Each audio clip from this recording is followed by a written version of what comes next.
Salut tout le monde, bienvenue sur ce nouvel épisode de la série pour créer un jeu de Tower Defense sur Unity 3D.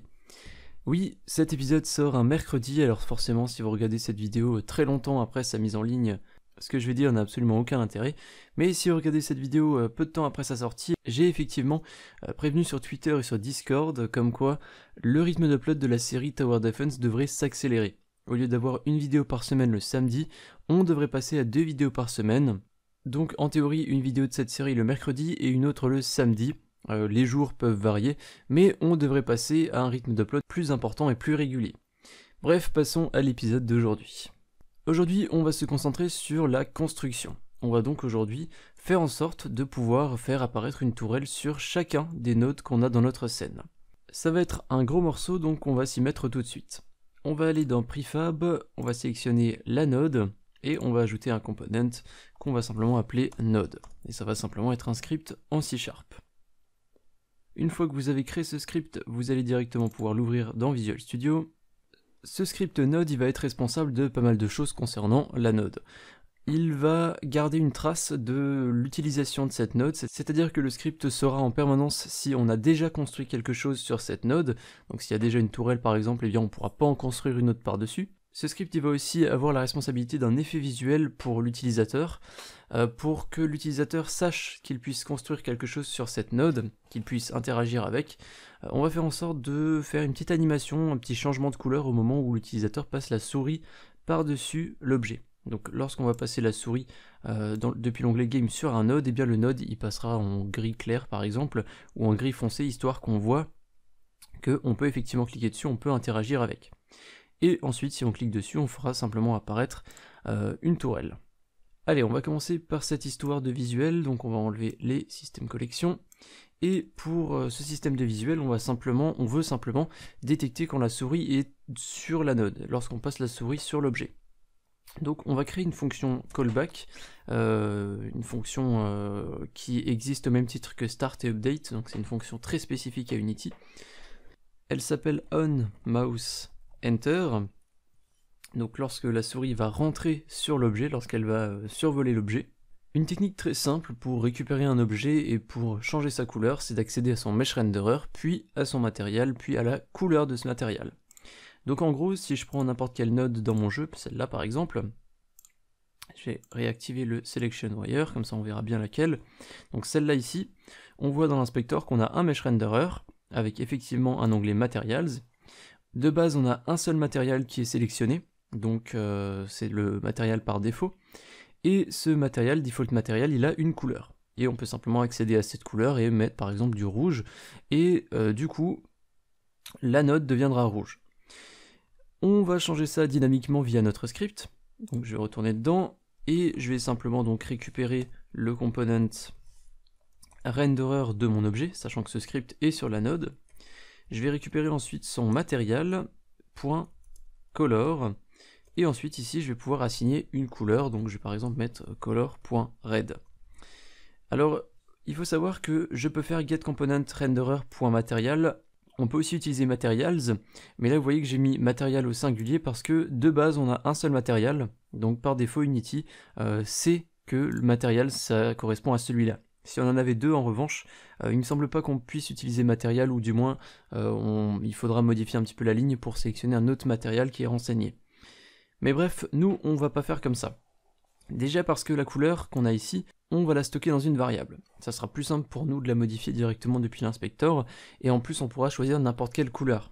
Parce que ici si je fais color point, on va avoir pas mal de choix. Donc vous voyez noir, bleu, on a du cyan, on a du gris. Mais en utilisant une variable, on va vraiment pouvoir sélectionner avec une palette de couleurs. Donc on va commencer par créer une variable publique de type color, qu'on va appeler overcolor. Et overcolor c'est un H à l'avant, et on va simplement copier overcolor et on va le mettre là à la suite de cette ligne. Autre chose qu'on va optimiser, c'est que plutôt que de récupérer le renderer à chaque fois qu'on met la souris sur un objet, donc ce qui demande quand même mine de rien des ressources, eh bien on va récupérer le renderer une seule fois. Comme ça il sera stocké dans une variable, et ensuite on changera simplement la couleur de l'objet stocké dans la variable. Ça nous évitera de faire une recherche à chaque fois, et donc une optimisation de ressources. On va donc créer une nouvelle variable qu'on peut mettre en privé, on n'aura pas besoin d'accéder à ce renderer via une autre classe. Donc de type renderer, on va l'appeler rend par exemple, on va pas l'appeler renderer avec une minuscule parce que renderer avec une minuscule, c'est un mot-clé. On peut pas vraiment l'utiliser ou alors Unity risque d'être assez confus. Ok, on va faire ça. Ensuite, on va simplement créer une void start, donc une fonction start. Et dans la fonction start, on va récupérer le renderer. Donc on va simplement dire que rend est égal à getComponent renderer. Et du coup, en bas ici, il ne reste plus qu'à dire que rend.material.color égale overcolor. Parfait. On va rapidement tester ce script. Vous allez voir qu'il faut évidemment qu'on le modifie encore un petit peu, mais il va déjà fonctionner. Je suis donc sur Unity et vous voyez que là j'ai donc une node sélectionnée. Alors vous pouvez sélectionner n'importe laquelle. Et vous avez donc le script à droite, node avec overcolor qui de base est sur noir. Donc ça fait que si maintenant j'appuie sur play et que je balade ma souris sur les nodes, et bien toutes les nodes qui vont détecter la souris, enfin toutes les nodes en dessous de la souris vont prendre la couleur qui est affichée ici. Enfin pas exactement, parce que si je modifie la couleur ici sur du rouge par exemple, et que je prends la node à côté, et bien vous voyez que la node à côté, elle est toujours sur noir. Il n'y a que celle que j'ai modifiée qui est sur rouge, donc il va falloir qu'on joue un peu avec la prefab. Alors pour l'exemple, je vais effectivement prendre quelque chose de très flagrant, je vais prendre du rouge, mais je changerai ça après. Et ensuite, en haut de l'inspecteur, dans prefab, ici je vais faire apply. Ce qui fait que la prefab va prendre les modifications du script node, et du coup toutes les autres nodes auront le fameux overcolor qui sera sur la même chose. Je vais appuyer sur play et on va tester ça maintenant. Si je passe ma souris sur un node, vous voyez qu'il devient rouge et ça va faire exactement pareil pour tous les nodes sur lesquels je vais passer. Donc comme vous pouvez le voir actuellement, je suis un petit peu en train de colorier tout mon niveau. Donc c'est parfait, ça fonctionne, mais le problème c'est que la couleur reste. Donc il va falloir qu'on modifie un peu le script pour enlever la couleur lorsqu'on enlève la souris. Pour ça, ça va être très simple, on va créer une autre fonction privée qui va être une fonction callback elle aussi qui est onMouseExit. En gros, cette fonction va faire exactement le contraire de celle qu'on a ici. Donc ça se lit lorsque la souris passe sur le collider d'un objet, et ça va se lire lorsque la souris sort de ce fameux collider. Donc là, il nous reste tout simplement qu'à faire l'inverse, c'est-à-dire remettre la couleur de base. Le seul problème, c'est que la couleur de base, on l'a pas vraiment. Alors, les nodes sont blanches, alors on pourrait utiliser color.white, mais le problème, c'est que si vous voulez changer la couleur de vos nodes, la couleur de base de vos nodes, eh bien, ça risque de poser problème. Parce que si vous les mettez rouges de base et que dans le script on écrit ça en dur, qu'on les remet en blanc, forcément la couleur va tout le temps changer et c'est pas une bonne idée. Donc nous ce qu'on va faire, c'est qu'on va créer une autre variable publique, color, qu'on va appeler startColor, et startColor va correspondre à la couleur de base. Donc pour faire ça, on va simplement dire dans start que startColor est égal à rend.material.color. Du coup, dans startColor sera stocké la couleur de base lors du lancement du jeu. Donc peu importe la couleur que vous allez choisir de base pour vos nodes, eh bien elle sera stockée dans startColor. Et du coup, dans mouseExit, on peut simplement dire rend.material.color égale startColor. Et de cette manière, le script devrait maintenant être fonctionnel. On va aller tester ça. Alors j'ai mis startColor en public, mais c'est vrai qu'on n'est pas censé le modifier depuis l'inspecteur. Bon, c'est pas très important, on modifiera ça après. Par contre, je vais changer overcolor parce que j'ai pas envie de mettre ma node en rouge lorsque l'utilisateur passe la souris dessus. Je vais prendre du blanc et je vais rajouter légèrement un peu de gris. Mettre une couleur quand même bien plus foncée histoire que ça se voit au moins sur la vidéo. Je vais faire apply, j'appuie sur play, et si je passe la souris sur une node à droite par exemple, eh bien vous voyez que là la node passe en gris. Et lorsque je passe sur un objet et que ma souris sort de cet objet, on voit que la couleur s'enlève. Donc effectivement, lorsqu'on a la souris sur une node, on a bien la couleur du overcolor qui s'affiche, et si on enlève la souris, eh bien c'est de nouveau le startColor qui revient, donc ici c'est du blanc. Ok, eh bien c'est parfait, ça fonctionne, on va pouvoir passer à la suite. On va retourner dans le script. Ok, maintenant qu'on s'est occupé de la partie visuelle, on va s'occuper de la partie technique avec la construction de la tourelle et la vérification de la tourelle qui se trouve actuellement sur l'objet. Alors je vais commencer par mettre startColor en privé parce que comme je l'ai dit, ça sert à rien qu'on ait ça en public. Je vais mettre ça comme ça. Et ensuite, en dessous de la fonction start, on va créer une nouvelle fonction qui va nous permettre de cliquer sur l'objet. On va utiliser beaucoup de callback en fait dans ce script, on en a déjà utilisé 3, de fonctions callback je veux dire, donc c'est toutes ces fonctions qui existent de base dans Unity. D'ailleurs vous voyez que leur nom est en bleu, alors que si on crée une fonction avec notre propre nom, eh bien on n'aura pas notre nom de fonction en bleu. Donc ça c'est des fonctions callback. On va en créer une autre, privée, et ça va encore une fois être une onMouse, et là ça va être onMouseDown. Le code qui se trouve à l'intérieur de cette fonction va être lu lorsque la souris est sur l'objet et qu'on clique sur la souris. Donc tout ce qu'il y aura à l'intérieur ici va se lire. En réalité, on a pas mal de différentes solutions pour créer un système de ce genre. Je pense que onMouseDown est clairement le plus simple et le plus direct. En quelques lignes, on a une fonction qui va être directement fonctionnelle lorsqu'on va cliquer sur un objet. On va aussi créer une autre variable privée qui va être un GameObject et qu'on va appeler turret. Ça va simplement correspondre à la tourelle qui est sur la node. S'il y en a une. Donc s'il y en a une, elle sera stockée à l'intérieur de cette variable, mais s'il n'y en a pas, cette variable sera égale à nul. Donc on aura une variable vide, ce qui signifie qu'on pourra poser une tourelle sur cette node qui a cette variable vide. Et maintenant dans cette fonction onMouseDown, on va vérifier le contenu de turret. On va dire que si turret n'est pas nul, c'est-à-dire que la variable est remplie, donc il y a déjà une tourelle. Alors je fais une petite faute, voilà. On va afficher un debug.log. Pour le moment, impossible de construire. Ici, il y a déjà une tourelle. Donc le contenu de cette condition se lit uniquement si on a déjà construit quelque chose. Et on va aussi return. On va return, très important, parce que si la suite de cette fonction se lit, donc tout ce qu'il y a après cette condition ne se lira uniquement s'il n'y a pas de tourelle. Donc ici, construction d'une tourelle. Alors, le truc, c'est que pour l'instant, on n'a qu'un seul type de tourelle. On a créé une tourelle il y a 2 épisodes, donc c'est vraiment la tourelle basique qu'on a ici. Donc pour l'instant, techniquement, on ne peut construire que ça. Mais par la suite, comme je vous l'ai dit un petit peu plus tôt dans la série, on va avoir différents types de tourelles. On va ajouter des tourelles qui ralentissent des ennemis, des tourelles qui tirent des missiles. Enfin bref, on va pouvoir ajouter un tas de tourelles et vous pourrez même en ajouter vos propres tourelles si vous avez des idées. Mais pour faire cette fameuse construction et cette sélection de tourelles, il va falloir qu'on crée un autre script. Il va falloir qu'on crée un build manager par exemple.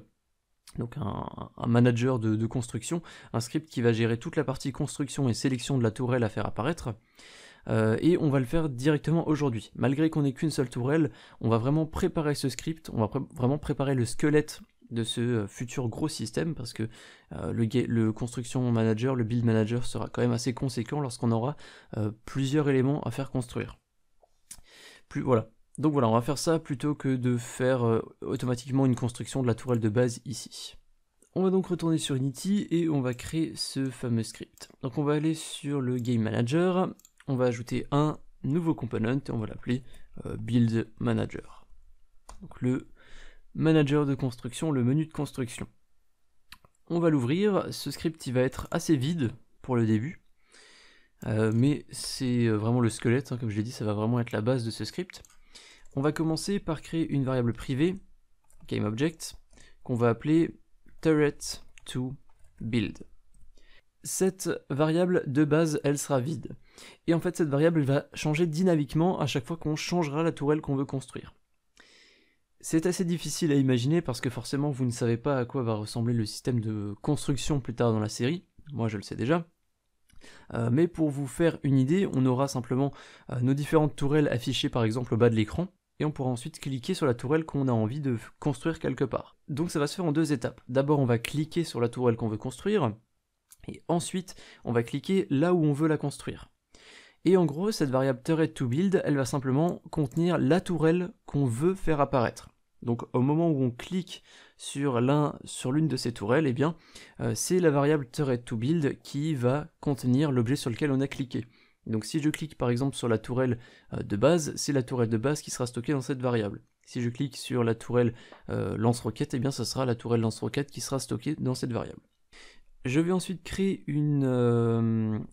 alors ça va être un petit peu particulier, public, GameObject, que je vais appeler getTurret2build, et ça va pas être une variable classique, et vous voyez qu'on a directement une erreur parce qu'on ne retourne rien. Et nous, ce qu'on veut retourner, c'est simplement turret to build. Via un autre script, donc notamment via Node, on va appeler getTurretToBuild, et ça va simplement nous renvoyer la fameuse tourelle qu'on a à construire. Et en gros, une fois que Node aura récupéré la tourelle à construire grâce à ce return, dans ce script, on saura quel type de tourelle il faut faire apparaître. Et donc à partir de là, on pourra effectivement faire apparaître ici la fameuse tourelle qu'on a sélectionnée depuis le build manager. Mais pour passer donc à la suite et récupérer cette fameuse fonction depuis Node, il faut qu'on ait une référence à build manager. Alors je pense que les références vous commencez à connaître, vous savez ce que c'est. On pourrait simplement ajouter ici une variable publique build manager et stocker ce fameux build manager à l'intérieur. C'est faisable, ça fonctionnerait. Le problème c'est qu'on a un sacré paquet de nodes. Alors évidemment si on utilise la prefab, ça sera très simple et très rapide à mettre en place sur toutes les nodes. Mais c'est peut-être pas une bonne idée d'avoir pour chaque node une référence à build manager. Ça va nous faire un gros paquet de références, et niveau optimisation, c'est peut-être pas ce qu'il y a de mieux. Alors comment on va faire? Si vous avez suivi la série FPS multijoueur, vous savez. Si vous ne l'avez pas suivi, vous ne connaissez probablement pas, mais on va utiliser ce qu'on appelle un singleton. Un singleton pattern, ou du moins une version simplifiée d'un singleton. Alors je suis très content parce que j'adore faire des singletons dans Unity, c'est vraiment l'une de mes fonctionnalités préférées. En gros, un singleton, ça va être une référence à un objet, et cette référence elle sera accessible depuis n'importe quel script, sans qu'on crée de référence dans ce dit script.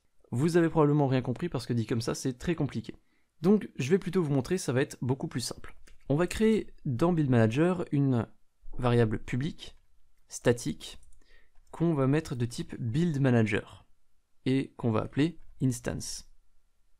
En gros, dans cette variable publique statique de type build manager, on va stocker le build manager. Donc on va stocker ce script dans une variable qui est aussi dans ce script. Encore une fois, ça paraît compliqué et vous savez peut-être pas où je veux en venir. Mais ça va venir. Maintenant qu'on a cette variable build manager instance, il va falloir qu'on stocke ce fameux build manager. Pour ça, on va utiliser une void awake, donc une fonction qui se lit juste avant start, une autre fonction callback d'ailleurs, qui existe de base dans Unity, et on va simplement dire que instance sera égale à cet objet.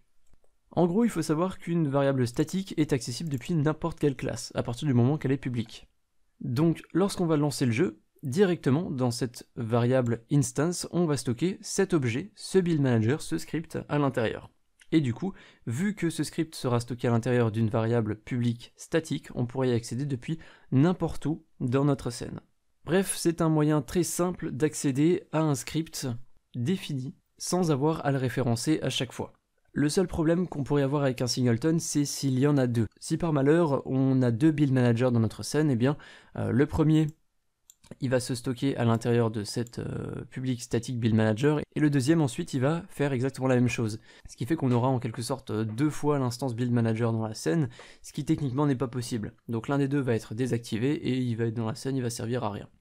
Donc éventuellement ce qu'on peut faire, c'est une vérification dans awake, et on peut dire que si instance n'est pas nul, ce qui veut dire en gros qu'on a déjà un build manager dans la scène, eh bien on peut faire un debug.log error, donc là on va carrément volontairement afficher une erreur dans la console en disant que il y a déjà un build manager dans la scène. Et on va return pour éviter de lire la ligne de instance égale 10. Donc on va pas remplacer l'instance qu'on a déjà. Voilà pour les singletons. Donc une très bonne technique si vous voulez éviter d'avoir à référencer toujours un seul et même objet dans plein de scripts, dans plein de classes différentes. Alors histoire de ranger toutes ces lignes relatives au singleton qui en soi n'est pas vraiment lié à ce script, c'est-à-dire que le singleton n'a rien à voir avec la construction de tourelle en soi, on va séparer ça un petit peu dans le code. Je vais prendre la variable turret2build et je vais simplement la déplacer en dessous du singleton, et je vous propose de ranger ce singleton dans ce qu'on appelle une région. C'est simplement une petite fonctionnalité qu'a Unity pour un petit peu organiser du code et cacher des morceaux de code qui sont pas forcément utiles. Donc on va mettre un dièse, on va taper région, et on va donner un nom à cette région, donc moi je vais l'appeler singleton, et simplement en dessous de awake, donc en dessous de cette fonction liée au singleton, je vais mettre dièse end region. Et une fois que c'est fait, sur la gauche de dièse region singleton, vous avez un moins qui est apparu. Si vous êtes sur Visual Studio, j'imagine que ça marche pour d'autres IDE, mais moi j'utilise Visual Studio, donc je vous montre directement là-dessus. Si j'appuie sur ce moins, eh bien on aura simplement les lignes qui vont disparaître et on va juste laisser le nom de la région singleton. Et vous voyez que si je passe la souris sur singleton, on voit tout le script qui est à l'intérieur de cette région. Donc le build manager avec awake, etc. Ok, on va maintenant ajouter une variable publique, GameObject, que je vais appeler standard turret prefab. Donc ça, c'est simplement la variable qui va correspondre à notre tourelle de base. Elle est en public, donc dans notre build manager, on glissera toutes les différentes tourelles qu'on peut créer dans notre jeu. Donc ça va être la tourelle de base. Et ce qu'on peut éventuellement faire, c'est dans la void start, on va dire que standard turret prefab, ou plutôt turret to build, sera égal à standard turret prefab. Donc lorsque le jeu va démarrer, par défaut ce sera la tourelle de base qui sera sélectionnée. Donc si on clique sur une node dès le lancement du jeu, c'est automatiquement la tourelle basique qui va être créée sur la node.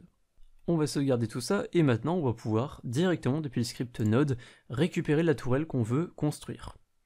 Donc ici à la place de construction d'une tourelle, je vais créer une variable temporaire GameObject que je vais appeler turret to build et ça va être égal à la variable turret to build qu'on a ici dans build manager. Et pour la récupérer, je vais simplement faire un appel à cette getTurretToBuild et ça va nous retourner la fameuse tourelle à construire. Mais pour faire ça, il nous faut donc cette fameuse référence à build manager dont je vous ai parlé. Mais maintenant qu'on a le singleton, on va pouvoir dire build manager.instance, ce qui fait référence à la variable instant qui se trouve dans build manager dans le singleton. Et maintenant qu'on a accès au script, on peut dire getTurretToBuild et on peut ouvrir fermer la parenthèse et point virgule. De cette manière, dans notre variable turret2build, on aura simplement la fameuse tourelle qui est prête à être construite et qui de base correspond à la tourelle standard. Et du coup, maintenant qu'on sait quelle tourelle il faut construire, on n'a plus qu'à la construire. Donc on va instantiate la turret2build, on va la faire apparaître à transform.position, on va y arriver, transform.position et transform.rotation. Ce qu'on veut aussi faire au passage, c'est qu'on veut stocker cette fameuse tourelle, la tourelle qui est actuellement sur cette node, on aura besoin de la stocker pour savoir s'il y a déjà une tourelle justement.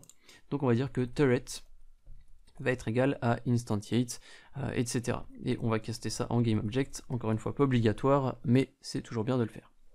Et maintenant que ça c'est fait, on va pouvoir sauvegarder et on va même pouvoir tester directement en revenant sur Unity. En revanche, j'ai un léger doute sur le placement de la tourelle, vu qu'on le fait apparaître à transform.position, transform.rotation d'une node. On va voir une petite surprise, vu qu'on a une erreur dans la console qui nous dit qu'il y a déjà un build manager dans la scène, alors qu'en réalité il n'y en a qu'un. On va double-cliquer sur l'erreur et j'ai fait une petite bêtise ici. Dans le if instance égale nul du singleton, il faut qu'on vérifie que ce soit pas nul. Si c'est pas nul, on a un objet. Si c'est nul, on n'en a pas. Donc petite erreur de ma part, mettez simplement point d'exclamation égal, et maintenant on ne devrait plus avoir cette fameuse erreur. En revanche, on va avoir un petit souci, selon moi, c'est que vu qu'on fait apparaître une tourelle à transform.position et transform.rotation, si je fais apparaître une tourelle ici par exemple, donc la tourelle est bien apparue, si je vais dans la scène, voilà, la tourelle est bien là, mais vous voyez qu'elle est trop basse, parce qu'on l'a fait apparaître pile au centre de la node, donc ici. Le problème c'est qu'il faudrait qu'on fasse apparaître cette tourelle ici, c'est-à-dire à 0,5 en Y. Il faut qu'on ajoute 0,5 sur la position Y pour pouvoir mettre la tourelle, faire apparaître la tourelle plus haute. Sinon elle va être à l'intérieur de la node. Pour ça on va aller dans le script. Je vais refermer le singleton. On va aller dans node.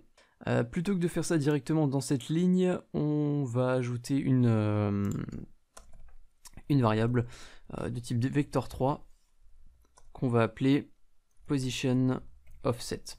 Un offset, c'est simplement un décalage. Et on va retourner dans Instantiate ici, transform.position, on va faire plus position offset. On va sauvegarder ça, on va modifier ça directement depuis l'inspecteur. Donc je vais revenir, je vais aller sur la préfab de Node, et ici on a donc le position offset qui est apparu, et je vais ajouter 0,5 en Y. Pour X et Z, on n'a pas besoin de modifier, tout ça c'est bon. On va réessayer, j'appuie sur Play. Je vais faire apparaître une tourelle vers le point d'arrivée, et si je vais dans l'onglet scène, on peut voir qu'effectivement la tourelle est maintenant bien placée au niveau du point d'arrivée. Donc elle n'est pas à l'intérieur de la node et il n'y a pas d'espace entre la tourelle et la node. Ce qui signifie simplement que la tourelle est bien posée dessus. C'est parfait, c'est tout pour cet épisode, c'est tout pour ce début du système de construction. On peut maintenant placer des tourelles standards sur n'importe quelle node se trouvant dans notre scène. C'est donc tout pour l'épisode d'aujourd'hui, mais comme je l'ai dit en début de vidéo, on se retrouve très vite cette semaine pour la suite de cette série. En théorie, je devrais pouvoir continuer à suivre le nouveau rythme d'upload, c'est-à-dire 2 vidéos de cette série par semaine. En tout cas, je ferai de mon mieux pour qu'on puisse continuer d'avoir autant de contenu chaque semaine sur la tuto IntiFR. Si vous appréciez ces fameuses vidéos, ce fameux contenu, et que vous souhaitez me supporter, vous pouvez le faire via Tipeee. La réalisation de ces vidéos me prend énormément de temps, j'adore ce que je fais, mais malheureusement je ne peux aujourd'hui pas en vivre. C'est pour ça que il existe Tipeee, un site de financement participatif sur lequel j'ai créé une page pour la chaîne YouTube. En gros, depuis cette page, vous allez pouvoir effectuer des donations récurrentes qui vont se répéter tous les mois, ou alors vous pouvez faire une donation unique, c'est-à-dire juste une fois, pour contribuer à la création des vidéos de cette chaîne. Pour plus d'informations, je vous invite à vous rendre sur Tipeee, vous avez un lien dans la description. Avant de terminer la vidéo et de vous dire à très bientôt, un énorme merci à tous les tipeurs du mois d'octobre qui sont affichés sur la droite, et un gros remerciement à Spyprog, Foley et Saphiros pour leur soutien le mois dernier. Je vous dis donc à très bientôt, encore plus bientôt que bientôt, vu qu'on se retrouve dans quelques jours pour la suite de cette série. Allez, salut!